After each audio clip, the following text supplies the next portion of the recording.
Hello there YouTube, I am Wheelchair21, and on today's rolling review we are looking at the Bandai Tamashii Nations S.H.Figuarts Ultraman Jack from the 1971 series, Return of Ultraman. Now Ultraman Jack was actually not his original name, as he was first off just called Ultraman, Shin Ultraman, Returning Ultraman, or Ultraman 2, before receiving the official name in 1984, which was a prototype name for Ultraman Tara when he was first in production. As we can see with the box art, it's a very beautiful orange design, which kind of forgoes and complements actually Matt's suits that they wore in the series. Now, as we can see, it does show the fact that we have Ultraman Jack here. It shows a in-show version of his suit. See the very accessories through the box.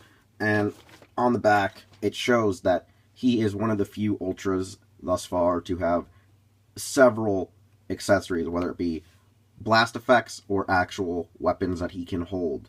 Now, the interior packaging features the base body of the Figuarts Ultraman Jack, as well as a variety of accessories. We have 7 optional hands, 3 perfect pairs, as you can see, 1, 2, 3, and a 7th one that can hold the Ultra Spark or the Bracelet Bomb. It can actually double as both, since the prop is almost identical. We then have his optional color timer. We have his Ultra Cross that he used on a few occasions, which is a variant of the Ultra Lance seen down here, as well as there is the actual Ultra Bracelet Cuffling, where he summons these weapons from. You also have the Ultra Slash and the actual freaking Spatium Ray. However, he is missing 2 accessories that I think the figure could have came with, which is his Cinemarama Shot, which is a variation of the wide shot, shot more like a capital L, as well as his Ultra Defender, which was an item that was previously released, I believe, with the defunct Ultra Act Ultraman Jack. Here we come to the actual figure portion of the review, and honestly, I will state that Ultraman Jack is probably one of the few Ultramen that I have yet to see in its entirety, or at all, practically. There have only been probably a good third of the show released online, and only about, out of that third, 5 episodes of it were practically subbed. Now, I know fan subs were trying to work on it, but they didn't go far. One of the things, though, that I gotta say I do like about Ultraman Jack, or the Return of Ultraman, is that the series does try to bring more of the henshin hero aspect to this character and the brand, due to the fact that it was competing against Kamen Rider at the time. Now, with Ultraman Jack, since he was actually originally meant to be the returning Hayata's Ultraman, he has a lot of similarities between Hayata, Zoffy. There is more prominent red designs throughout the suit, which was supposed to be an idea of age, change, and wisdom, especially after his battle with Zeton. However, due to production ideas and changes, he became his own original character, which led to a lot of confusion with the name, for going, you know, Ultraman 2, Shin Ultraman, and just Returning Ultraman, until 84, where he became known as Jack. One of the things, like I said, I do like is the extra amounts of, like, the orangey red throughout the base bodysuit, as well as the micro pinstripes that we see throughout the suit. There's, like, very small trimming and just awesome details put into, like, these, like, pinstripe areas, or just stripes in general. Like, I think one of the things that makes Jack very alluring is his choice of additional livery, I guess, to the overall skin texture and design for himself specifically, as well as his more pointed head. Like, you can see there's a bit more of a point on here than there was the original, and it does stand out quite a bit. I love just a lot of the detail and the evolution process that didn't just go into the suit itself, but the mold. The mold looks a little bit bulkier and a little bit more sturdier since the original Ultraman Figuart, the Zoffy Figuart, and the Ultraman Type A design. And I think it's for the best, especially due to the fact that Jack was a little bit more bulkier, and as you could see, had more different details as actual boots and gloves were worn on the base bodysuit, which is kind of different and does stand out to the overall design. As you can see, the trim for each of these areas here do stand out and protrude from the overall texture. Now, for the points of articulation, they are pretty standard, and they're a little bit more tougher to move in some areas, and they really are sturdy. I like how the knee feels like it has a real torque to it. It has like a real friction of an actual leg. There is the overall ankle and your toe joint, which still is a standard, as well as the bulkier designed hips, as well as the fact that it does hinder just a little bit right here with the upper thighs to your hips, but we still have the ability to move them out, and we do have the ability to rotate them ever so slightly.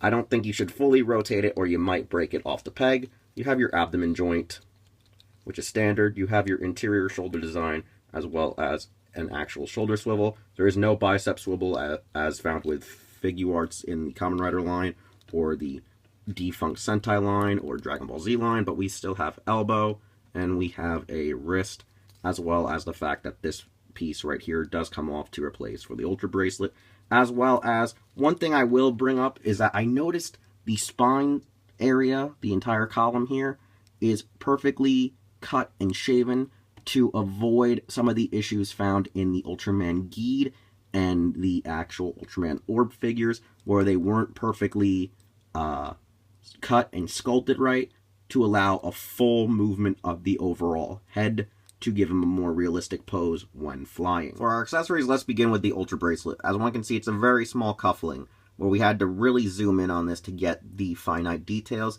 where there is a little bit of like an embroidery, there's a bit of a giant crystal here where the weapons are produced from, as well as just interesting microscopic details that you can only see in person or up close and zoomed in and focused on with a camera. Honestly, this is a really nice embroidered, like, molded piece, which in the show we all know was probably like some kind of plaster or plastic resin, so it made sure it didn't break or shatter during production, which they probably went through quite a few of these. One of the first things we should talk about is like its little Ultra Spark / Bracelet Bomber here, which kind of just looks like a marker, like you would just stab it in to like leave a mark or something. It just kind of weird, it's kind of different, it's kind of cool.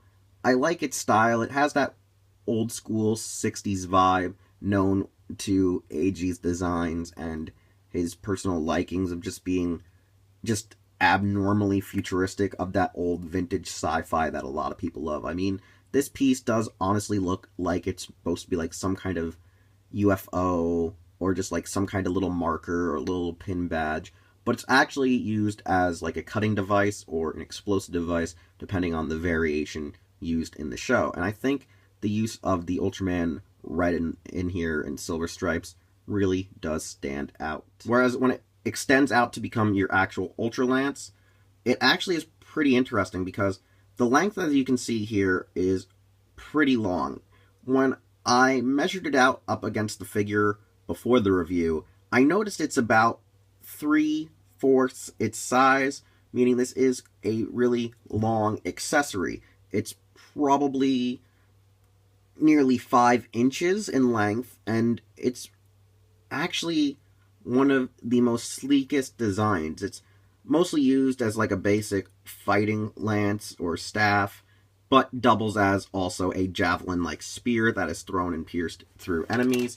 And then a special variation of it, which is a little bit shorter than it is the cross, which honestly Jack used maybe a couple of times, maybe I think like 4 or 6 from what I've heard from fans who've actually seen the series, but it's iconically remembered because it is an actual silver cross that he used to defeat Alien Bat, which back in the day was straight up like a space vampire Dracula-like entity, before they kind of updated the design and idea of the character.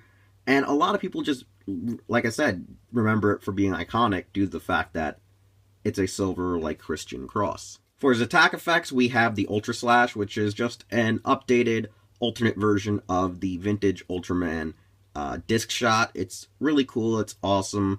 I like the swirl effect. It looks almost like it could be a reissue to the original, but I do feel like there's a bit of a more updated design as it has like a smoky clear plastic to it. Like the mold is more of a smoke, you can't fully see directly through it, but it does give you that vintage Showa swirl, which is really, really beautiful. Here we have his Specium Ray, which, as we can see, is very slim and slender. I think it's a little bit longer than the original issued out with the first couple of Ultraman figures, as well as, unlike other versions where the thumb is a little bit more closed into the hand and sculpted, this one's a little bit more free and out for an actual, I guess, more definitive, realistic pose, which does help it stand out a little bit more as being a unique and new sculpted piece rather than our earlier designs. It's evaluation time, and for my final evaluation, S.H.Figuarts Ultraman Jack is actually a very interesting figure for the fact that it is a newer design that we have not seen yet from the previous incarnations, whether it be regular Ultraman, Ultraman Type A, and Zoffy, where it does share quite a lot of its design and motif from even in the actual show. I love the fact that a lot of the articulation has like this weird, tight, and smooth torque to it. I love the fact that while it does feel loose, there is a bit of friction and restraint, so it doesn't just kind of go to crap, allowing it to be quite sturdy, but being able to be moved about and posed in variety of ways for your fan, collector, and displays. Honestly, one thing I will say is that while the Return of Ultraman has not been seen internationally or actually well received or distributed throughout the world, it is still one of the more iconic series, and the fact that the character has returned a variety of times like all the other Ultra Brothers, it helps to build the legend nevertheless. He's been in a variety of other installments, whether it be Ace, whether it be Taro, Leo, whether it be Mabius, and other films and franchises. It has really helped for the character. And it doesn't also help that this is one of the few Ultramen to try to break the mold of being more of a divine intervention, where Hayata's Ultraman, the original Ultraman, and freaking 7 came in only if humanity couldn't solve their own problems. He kind of stepped the line a bit and jumped in there and became more of that iconic henshin hero due to the fact I guess you would say, they tried to build up the lore that they do require to use weapons from time to time with this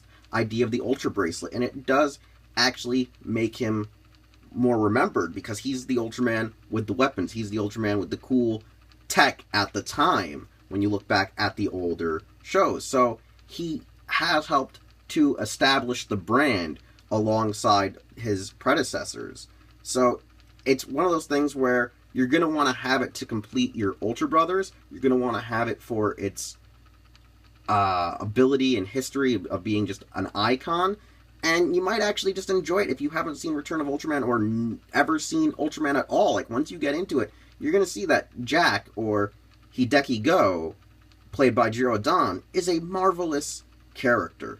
Nevertheless, though, you can find the actual Ultraman Jack Figuarts at places like CS Toys Japan, Ami, Hobby Link Japan, Hobby Search, and most likely Amazon. Nevertheless, I am Wheelchair21, and if you love Ultraman, and if you love my review of Ultraman Jack, please leave a like, leave a comment, and subscribe if you already haven't, and hit that damn bell, as well as follow me on Facebook, Twitter, and Instagram, and check out my website, HeroClub.com. I'll see you all next time with the review of Mini-Pla Pat Kaiser.